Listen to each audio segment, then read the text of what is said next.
Jadi saya nanam, nanti kering pada jatuh. Nah jatuh itu nanti kalau udah basah atau kena hujan, mereka tukul sendiri Mbak, tumbuh.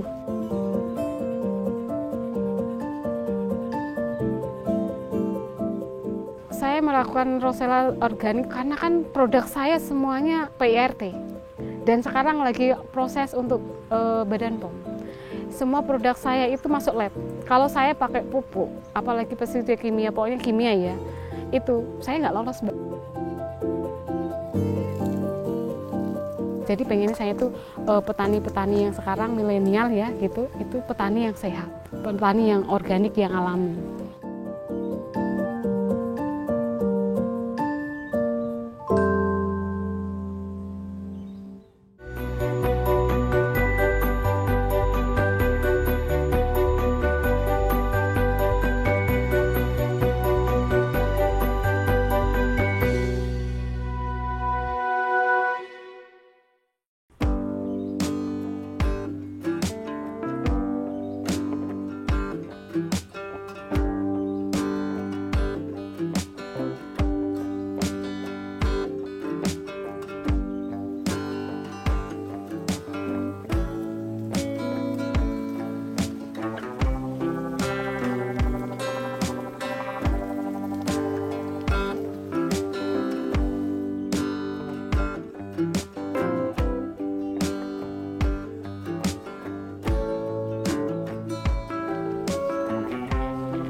Ini rosella yang sudah ranum sekali.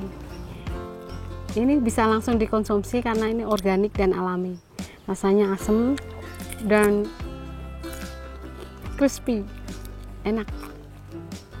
Nah ini yang saya maksud dengan kuncup rosella atau baby rosella. Masih sangat kecil, tapi ini sensasi yang buat tehnya itu ada sepet-sepetnya gitu. Jadi keasamannya itu masih belum normal seperti ini.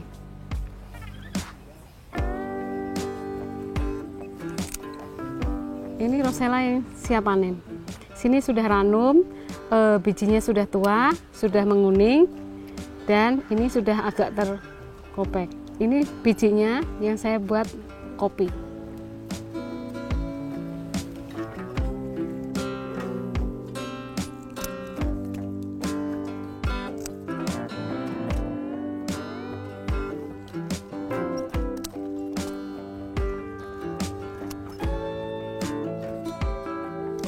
Assalamualaikum warahmatullahi wabarakatuh. Nama saya Wahyuningsi, biasa saya disapa dengan Yuyun.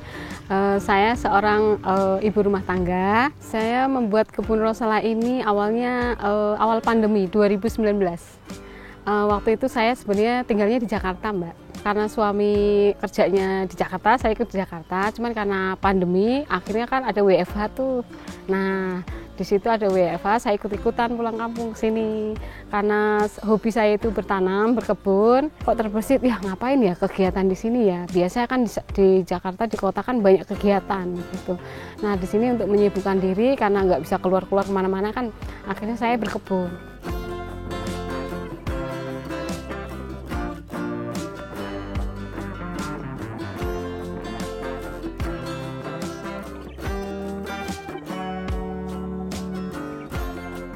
Ini jenis tanaman yang musim hujan kemarin tinggi-tinggi, bisa sampai 1-2 meter, bahkan sampai 3 meter kalau memang curah hujannya sangat lebat. Ini dulu pohonnya sekitar 3 meter, saya potong setelah panen 3 kali, saya potong, nah ini tumbuh lagi seperti ini. Ini juga sudah saya panen 2 kali, masih tumbuh.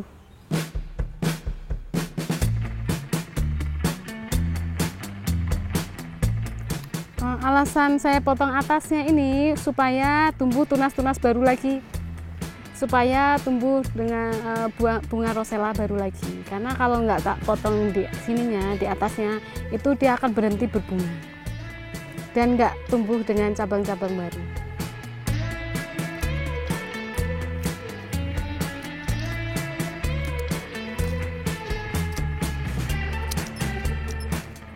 Saya akan tunjukkan tanaman yang saya tanam di musim kemarau ini.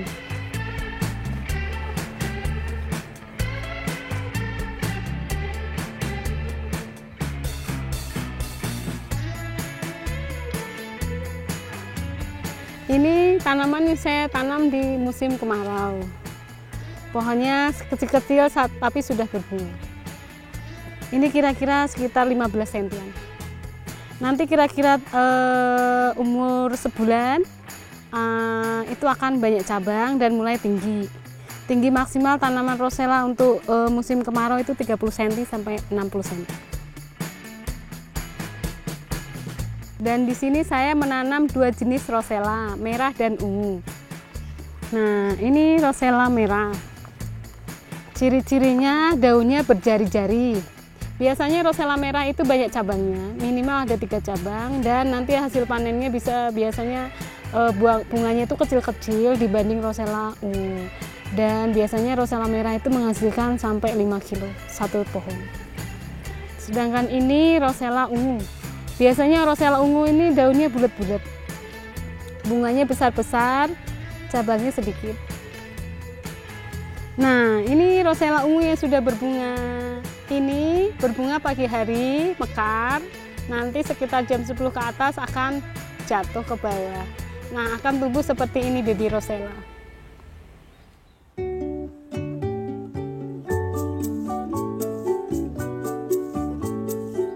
Alasan saya memilih dua tanaman rosella di lahan saya, merah dan ungu, animo masyarakat yang menginginkan rosella ungu yang keasamannya lebih sedikit dari rosella merah. Rosella merah itu antioksidannya lebih tinggi dari rosella ungu, sehingga ada masyarakat yang punya selera sendiri, mau yang asam banget, tingkat keasamannya sangat tinggi, atau yang rendah seperti itu.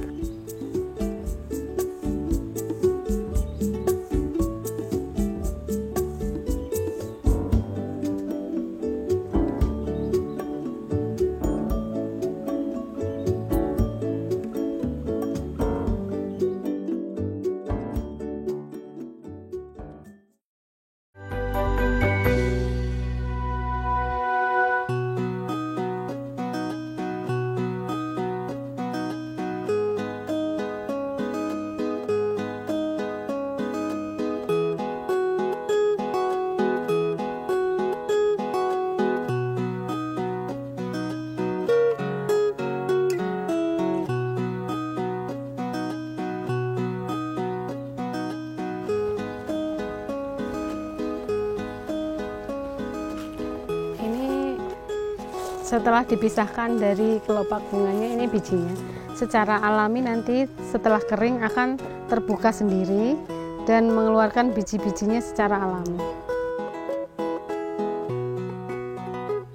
Ini seperti contohnya ini. Ini sudah membuka sendiri. Nah, ini dalamnya bijinya. Tuh. Nah, kalau sudah kering seperti ini akan membuka secara alami. Prosesnya sekitar 2-3 hari sudah membuka seperti ini. Nah, dari cangkangnya ini yang kering, nanti akan kita buat pupuk untuk tanamannya rosella.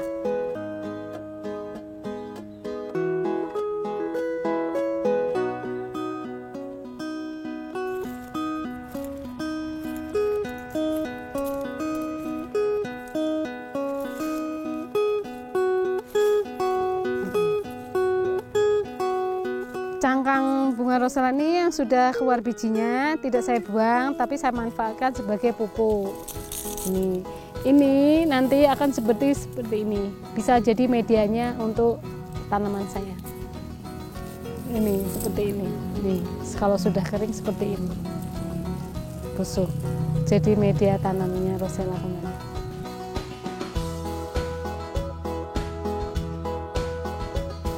Biji rosella ini sesuai keperluan. Apabila dibutuhkan untuk bahan sebagai kopi, akan kita cuci dulu sebelum dijemur. Tapi apabila ini bibitnya, biji rosella ini akan dijadikan bibit, cukup langsung dijemur saja 2-3 hari.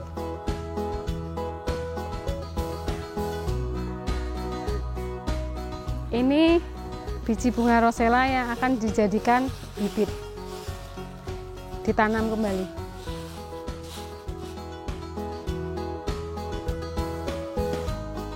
Ini contohnya bunga yang sudah melalui proses pengeringan selama 2-3 hari seperti ini.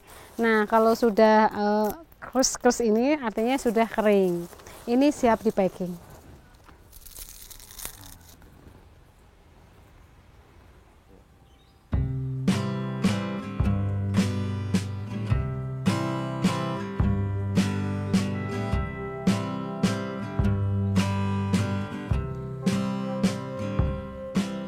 Ini biji rosella yang sudah saya rendam semalam, akan saya semai di pot ini. Sebenarnya lebih bagus lagi kalau proses perendaman itu 2 malam. Pertama perendaman dengan air, kedua ditiriskan, kemudian diselimutkan selama semalam. Itu akan biji ini akan menjadi toge atau kecambah. Baru kita akan semai. Tapi cukup dengan semalam aja juga sudah bagus hasilnya.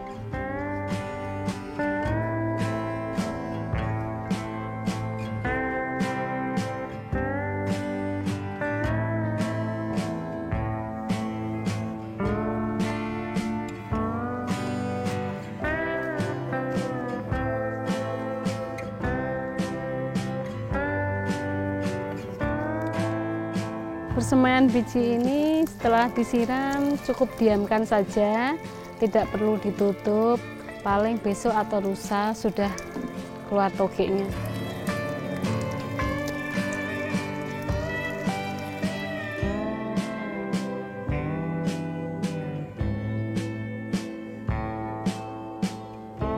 Ini rosella yang sudah berumur 4 hari, kurang lebih 4 hari, 3-4 hari, seperti ini.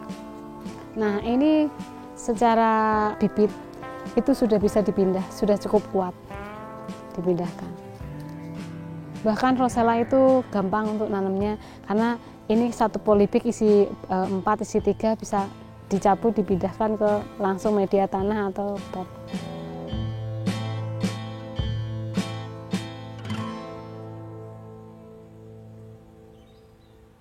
Nah, ini kita akan tanam bibit yang sudah siap untuk ditanam. Pertama-tama kita buat lubang. Ini karena musim kemarau, jadi tanahnya sudah dibasahi terlebih dahulu. Dan kita akan keluarkan dari polybagnya.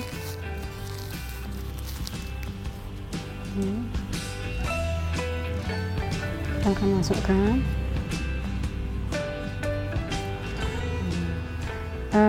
Ini usia 4 hari sudah saya pindahkan ke sawah, nanti mungkin sekitar 2-3 bulan bisa panen.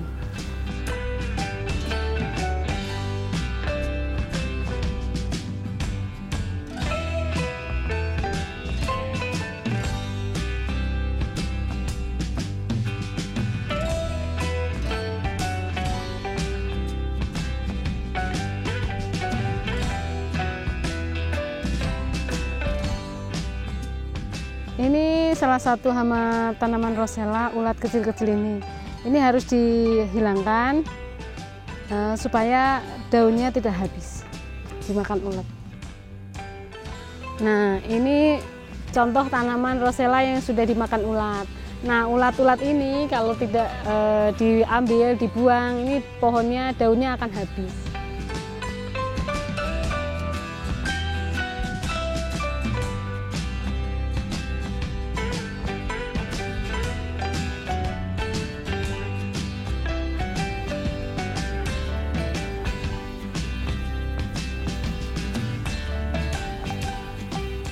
Kalau saya sih tebar.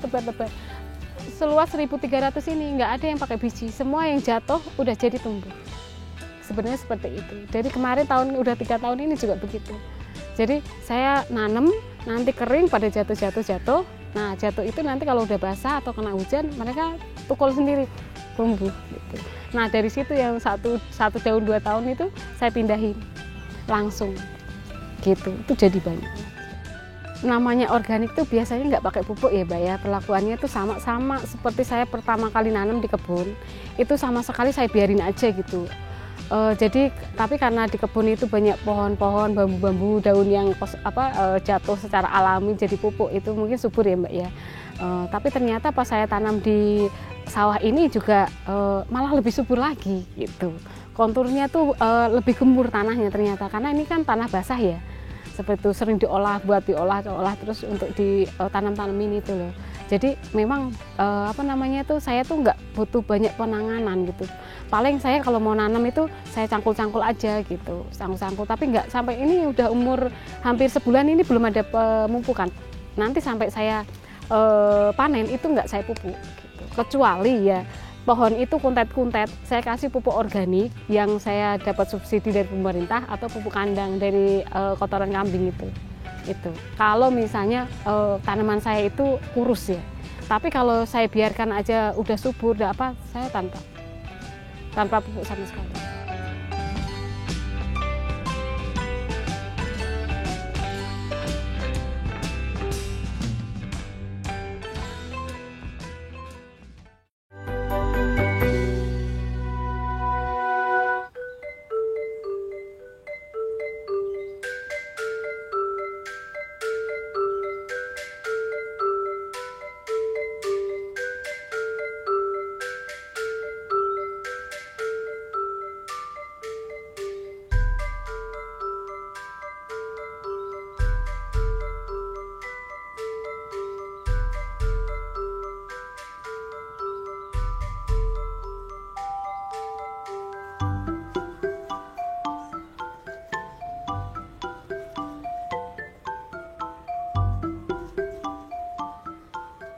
Ya, Lekman kita suci ya.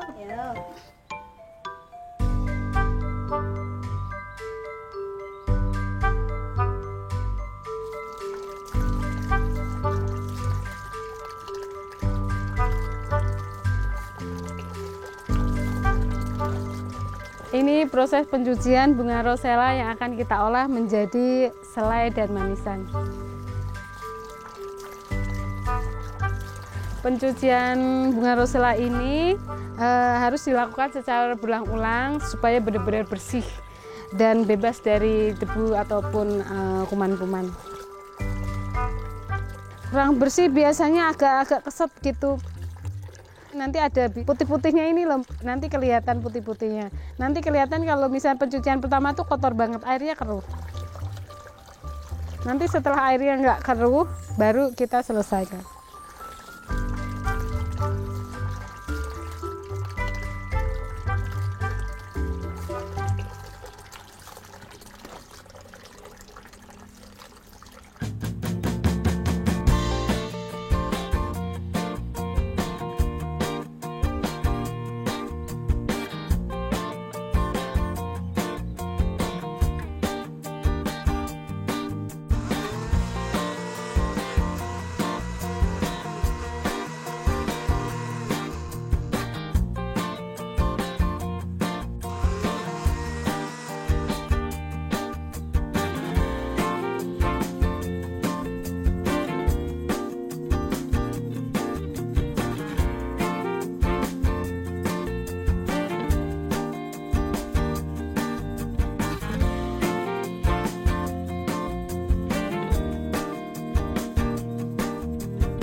Nah tadinya cuma olah untuk konsumsi sendiri.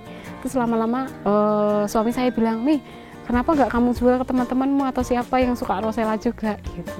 Akhirnya oke gitu. Terus lewat ya teman, tetangga lewat WA grup, akhirnya kok saya bilang sama suami saya, Pak gimana kalau kita daftarkan ke Dinkes ya untuk PIRT produk rumahan. Oke, nah akhirnya saya masuklah lab PIRT Dinkes gitu, lolos, alhamdulillah semua produk saya lolos semua. dan sekarang lagi proses untuk Badan POM. Semua produk saya itu masuk lab. Kalau saya pakai pupuk, apalagi pestisida kimia, pokoknya kimia ya, itu saya nggak lolos, Mbak. Nggak akan lolos, masuk produk saya nggak akan lolos. Masuk itu, pasti ada kandungan-kandungan kimia apa macam-macam.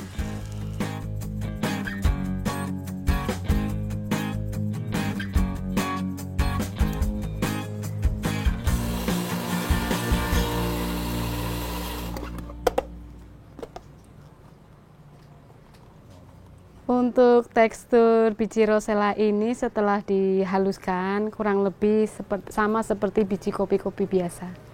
Tesnya itu pahit seperti kopi biasa, cuman ada aroma rosellanya. Tidak kecut tapi ya pahit karena dari bijinya. Ini akan saya coba untuk seduh, dan ini jenisnya bijinya seperti kopi robusta. Jadi robusta ala rosella.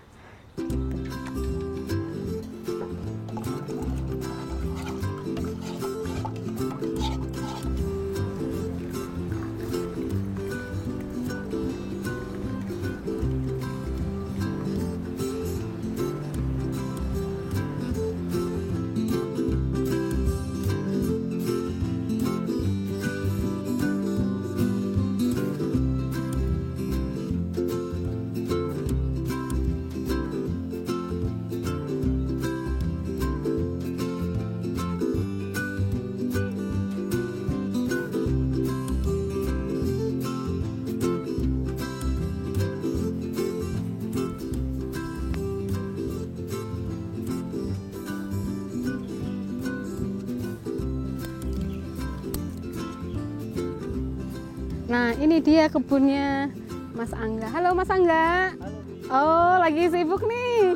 Oh, lagi udah panen ya? Iya Bu, sudah. Oh, udah merah-merah. Ternyata seger ya tanamannya. Rosella merah ini ya. Ini ungu tuh. Gitu. Ada kendala apa Mas di Rosella ini Mas? Sejauh ini tidak ada kendala sih ya Bu. Alhamdulillah. Rosella gampang sekali, tanaman yang mudah ditanam kayak gitu. Alhamdulillah. Iya, tidak banyak hama juga. Terus ditanamnya gimana? Organik juga nggak? Alami kan? Dong. Oh iya. Organik. Alhamdulillah. Ya, apalagi kita di desa kayak gini ya Bu ya.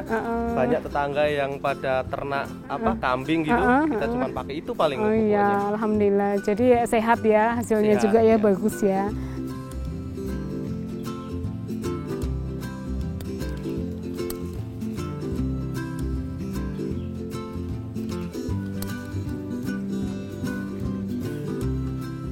Saya pengennya itu pasti maju ya Mbak ya, dan bawa dampak untuk masyarakat, untuk kesehatan masyarakat, dan mengajak petani untuk menanam yang sehat gitu, untuk generasi selanjutnya tuh sehat gitu. Sekarang kan nggak bisa Mbak seperti itu, tanaman tuh pengennya masyarakat juga bagus-bagus, tapi akibatnya kan jelek banget karena ada pestisida itu. Jadi pengennya saya tuh petani-petani yang sekarang milenial ya gitu, itu petani yang sehat seperti itu, petani yang organik, yang alami.